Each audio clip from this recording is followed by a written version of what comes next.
to any state officer or any accounting officer who has been summoned by a committee in Senate to appear before that committee and answer questions on how utilization of resources or utilization of funds have been done during their tenure, Mr. Speaker. Sometimes I wonder whether the problem we have in our nation is the quality or the qualifications of the leaders that we are sending to offices, whether the leaders understand the constitutional stipulations, Mr. Speaker, whether the leaders have a full understanding of the mandate that is placed in their hands, Mr. Speaker, or whether the leaders occupy offices not having fully understood what they are required to do while they are in office, during their tenure of office, Mr. Speaker. Because it defeats logic and defeats common sense that a leader brought into an office through the Constitution by a vote of the people to lead a whole county, Mr. Speaker, is placed onto his hands or on her hands the fund or the resources that are required to run that county. Yet when they are called to account on what they have done with those resources, they are hesitant, they refuse to obey summons, and they wake up the following morning and go back to the same offices for which they have refused to account. It defeats logic. It defeats the stipulation of the Constitution. It is the highest level of impunity, Mr. Speaker. That is why I support this bill. And indeed, like many senators have debated and indicated before, I think this fine should be upped to not beyond 5 million Kenyan shillings. In place of the 2 million, fine not exceeding 2 million, I believe it should be not exceeding 5 million, so that the penalty is so clear. And beyond even this penalty, I wish Senator Osotsi could consider putting in further amendments to ring-fence this function of Senate, the oversight function, so that, Mr. Speaker, we have something close to a list of shame of those people, those governors, those officers who have been summoned and have consistently refused to appear.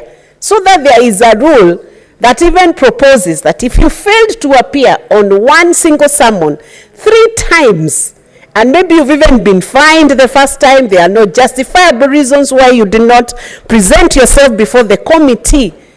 After the third such attempt by the committee to bring you before it, then a name is pushed to the list of shame, Mr. Speaker, so that the whole country and the whole world can know that an officer can receive public funds and does not want to account for it, Mr. Speaker. My other issue, Mr. Speaker, is that the fine is recoverable as a civil debt. That is a provision under Section 4(2)(a). The question we need to ask is who is paying this fine? It should be paid by, and there should be express provision indicating that this fine will be paid by the person who is defying the summons, so that they do not push this bill to the county or to public coffers.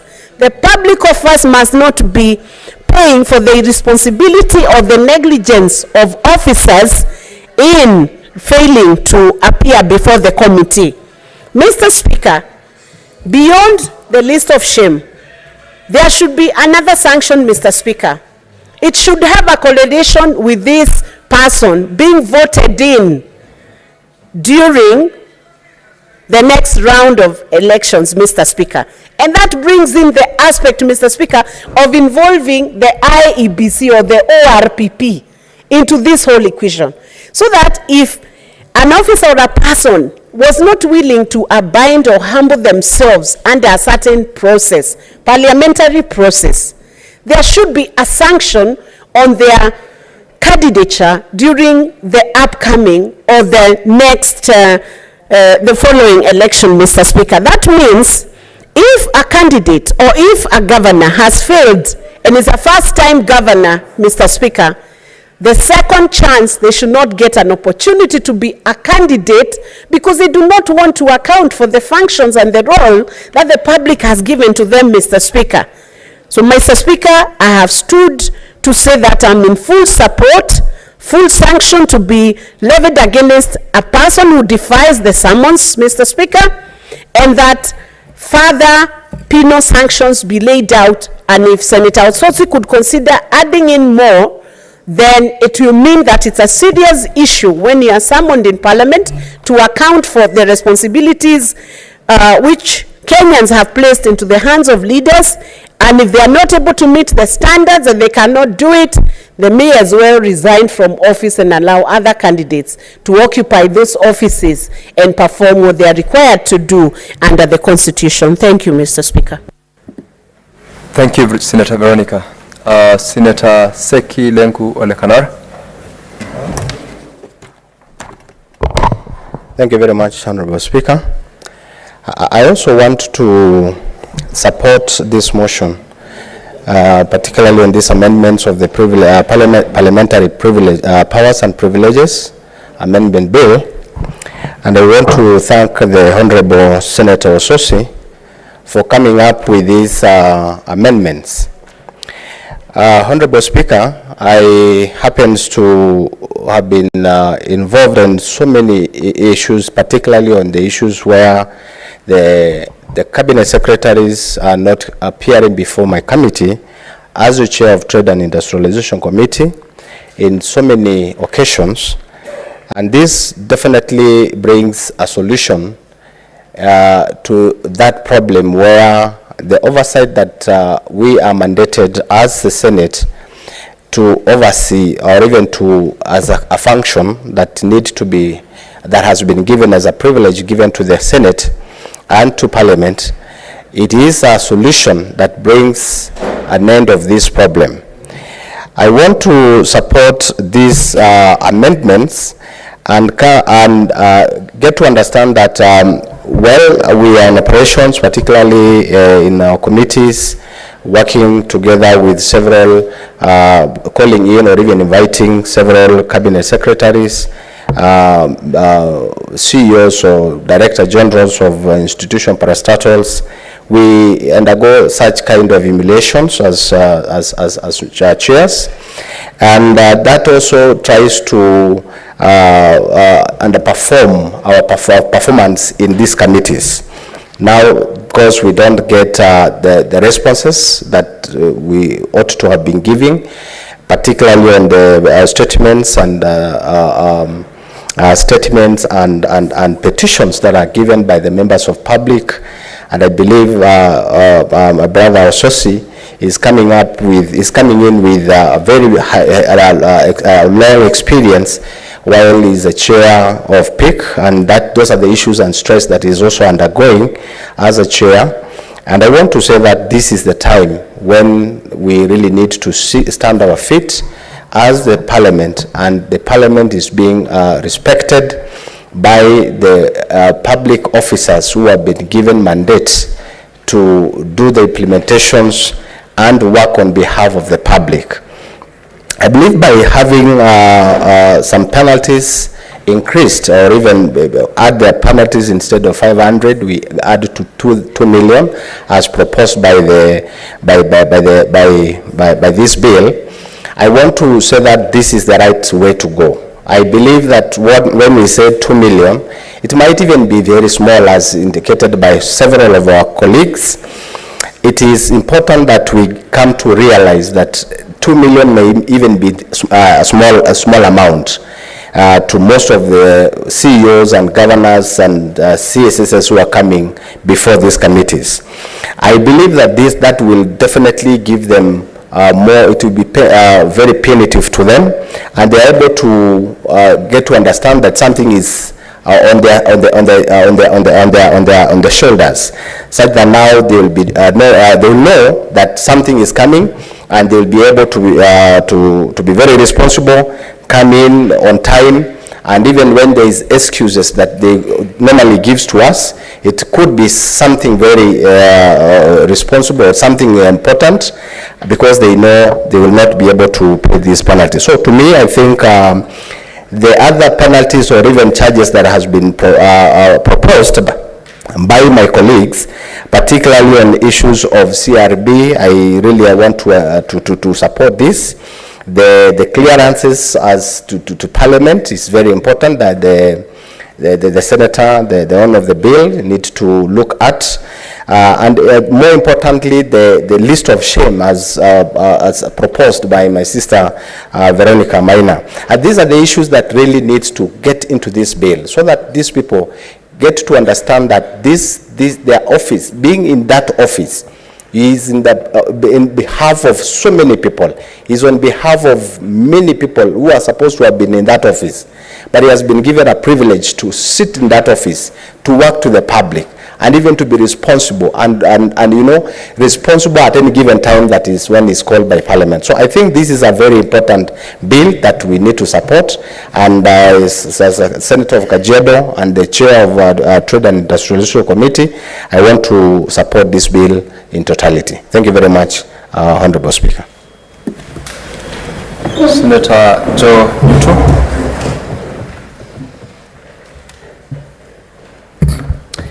Thank you, Mr. Speaker, for this opportunity for me also to make a contribution towards the bill by my friend, the Senator for Vihiga, Senator Sotsi. Mr. Speaker, I chair the Education Committee. My training was in education, Mr. Speaker, and in education, in the psychology of education, there is a theory that is called Theory X. And this is a theory that provides that human beings naturally hate work. They only work because of the reward. They also work to avoid punishment, Mr. Speaker. It is for this reason that I stand here to support the bill brought to this House by Senator Sotsi, Mr. Speaker. When we have been, especially at the committee level, when we have been inviting CSs, governors, and other officers who are CEOs in their ministries or even their counties, sometimes, Mr. Speaker, we see a lot of contempt, especially when these summons come from the Senate, Mr. Speaker. I say this because you will find a CS, while or when invited by the Senate, sometimes they do not even give a damn about these invitations. But when they're invited by the National Assembly, Mr. Speaker, and I think that is why I have a very big problem, they honor the summons or invitations by the National Assembly religiously.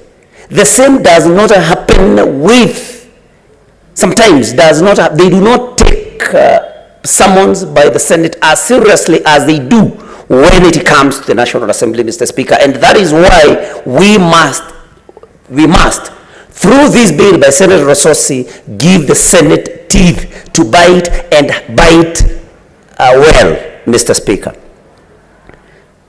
These are things that tie committee work, because sometimes we need responses from these CSs and other officers, Mr. Speaker. That is why we must support this bill, and that's why I support this bill. Mr. Speaker, something else that is very frustrating is to see governors who have served in this House as senators contempting the Senate. It has been very frustrating, Mr. Speaker, because you would have naturally expected that if any governor served here as a senator, then they would respect the Senate better than other governors, maybe who have not been able to serve in the Senate, Mr. Speaker.